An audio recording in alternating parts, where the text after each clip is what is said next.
আর আজকের এই সাংবাদিক সম্মেলনে বসে মুখ্যমন্ত্রী মমতা বন্দ্যোপাধ্যায় তিনি কিন্তু শুধুমাত্র এই প্রকল্পের ঘোষণাই করেননি, একেবারে সরাসরি আসামের দিকে তীর বিঁধেছেন।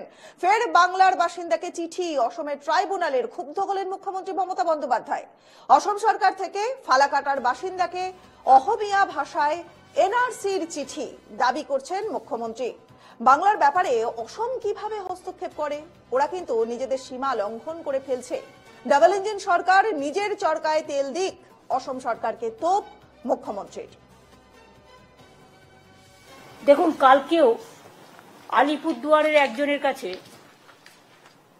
এও তপশিলি সম্ভবত, অঞ্জলিশীল নিত্যশীল স্বামী,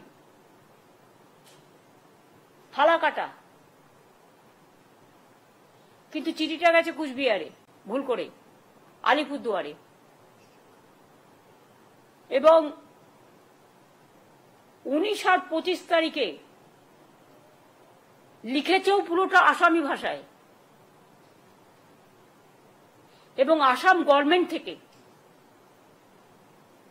এই দেখুন, ফরেনার্স ট্রিব্যুনাল কোকরাঝড়, এখান থেকে চিঠিটা গেছে।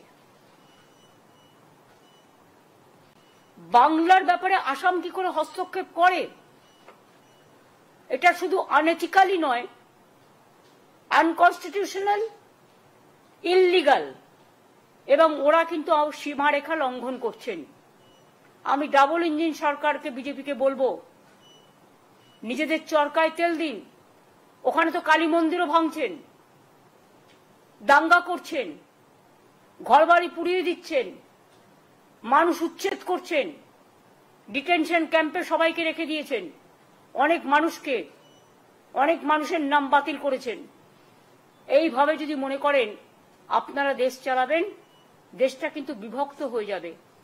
এবং দেশ যদি একবার বিভক্ত হয়ে যায়, তাহলে দেশের শক্ত কাঠামোটা নষ্ট হয়ে যাবে। এটা আমরা কেউ চাই না। আমরা চাই আমাদের দেশ ঐক্যবদ্ধ, শক্তিশালী থাকুক।